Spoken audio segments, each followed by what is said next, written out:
Halo semuanya, kembali lagi dengan Omen di sini. Hari ini saya mau membahas risiko apa saja yang akan kamu dapatkan jika kamu telat membayar tagihan rupiah cepat ya. Nah, seperti yang kita ketahui saat ini bahwa di Indonesia saat ini sudah banyak bermunculan aplikasi-aplikasi pinjaman online yang dapat digunakan ya, yang dapat digunakan oleh semua masyarakat agar bisa meminjam uang. Dan salah satu aplikasi yang paling populer di Indonesia yakni Rupiah Cepat ya. Nah, di sini saya akan membuka aplikasi Rupiah Cepat. Seperti ini adalah tampilan utama dari aplikasi Rupiah Cepat ya. Nah, di sini kamu bisa melihat bahwa saya sudah telat membayar tagihan dari Rupiah Cepat selama 257 hari, yang artinya ini sudah berapa bulan ya? Sebentar kita kalkulasi terlebih dahulu.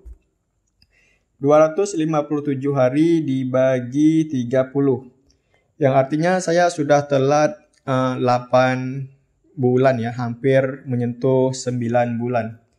Nah, selama saya telat membayar tagihan dari Rupiah Cepat ini, risiko apa saja yang saya alami sampai sekarang ya. Nah, sebelum saya membahas risiko yang saya alami mengenai salah satu tagihan dari Rupiah Cepat, di sini kita bisa melihat detail dari pinjaman saya terlebih dahulu agar kamu bisa melihat berapa bunga dan berapa biaya layanan yang diambil oleh aplikasi Rupiah Cepat ini. Nah, di sini kamu bisa melihat ya bahwa total tagihan saya yakni sebesar Rp707.200. Dan di sini adalah detail pinjaman yang saya miliki ya. Untuk jatuh tempo pembayaran ya, untuk jumlah pinjaman. Nah, jumlah pinjaman yang saya ajukan kemarin itu yakni sebesar Rp400.000 dan saya dikenakan biaya layanan sebesar Rp65.000 beserta bunga sebesar Rp5.280.000 ya teman-teman. Nah, yang artinya ketika saya meminjam uang sebesar Rp400.000 saat itu, uang yang cair dari rekening saya itu tidak full sebesar Rp400.000. Saya hanya cair sebesar Rp330.000 saat itu ya teman-teman. Dan di sini saya sudah telat membayar tagihan Rupiah Cepat selama 257 hari dan saya dikenakan denda sebesar Rp118.400, yang artinya saya juga dikenakan bunga keterlambatan, denda dan bunga keterlambatan. Ini nominalnya sama ya, yang artinya saya dikenakan denda 2 kali ya. Yang pertama denda keterlambatan, dan yang kedua bunga keterlambatan ya. Ini sangat mengerikan ya, sudah kena denda keterlambatan, saya dikenakan bunga keterlambatan lagi dengan nominal yang sama yakni Rp118.400. Nah, dan sini totalnya yakni Rp707.200 ya. Total ini diambil dari jumlah pinjaman, biaya layanan, bunga, denda keterlambatan, bunga keterlambatan, dan jadilah total hasilnya yakni Rp707.000 ya. Di sini saya sudah telat 257 hari, yang artinya 8 bulan. Nah, selama 8 bulan ini risiko apa saja yang saya alami? Di sini ada beberapa risiko yang saya alami ya, yang teman-teman. Yang pertama itu saya diteror melalui telepon ya. Nomor yang masuk ke telepon, nomor yang masuk yang menelpon saya itu sangatlah banyak ya. Nomor-nomor tersebut bahkan nomor-nomor dari negara lain ya yang tidak saya kenali. Entah dari mana nomor tersebut masuk, dan itulah mereka meneror saya selama 2 bulan. Saya diteror selama 2 bulan, ditelepon terus-menerus, ditelepon pagi, siang, dan sore ya teman-teman. Nah, selain ditelepon, saya juga diteror melalui SMS. Nah, nomor saya itu dikirimi SMS bertubi-tubi ya teman-teman. Bertubi-tubi SMS dikirimkan agar saya mau membayar tagihan dengan segera. Karena saat itu saya sudah keterlambatan 1 bulan dan 2 bulan ya.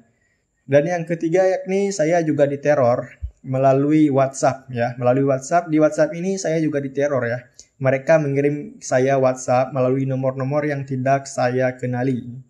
Nah, itu ya tiga yang diteror ya. Selain itu, jika kamu meminjam pinjaman di Rupiah Cepat dan mengisi nomor kontak darurat, baik itu nomor orang tua dan nomor teman, mereka juga akan diteror ya teman-teman. Jadi beruntung untuk kamu yang mengisi nomor di kontak darurat dengan nomor teman, bukan nomor orang tua. Jika kamu mengisi kontak darurat menggunakan nomor orang tua, ya wassalam ya.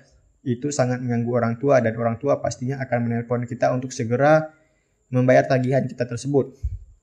Namun jika kamu mengisi nomor kontak darurat dengan nomor teman kamu atau nomor palsu, ya itu beruntung ya, karena teman kita itu pasti bisa memahami lah kalau kita tidak punya uang dan tidak sanggup membayar tagihan ya. Seperti saya ini ya, saya tidak sanggup membayar tagihannya karena nominalnya ini lumayan besar, jadi saya abaikan saja.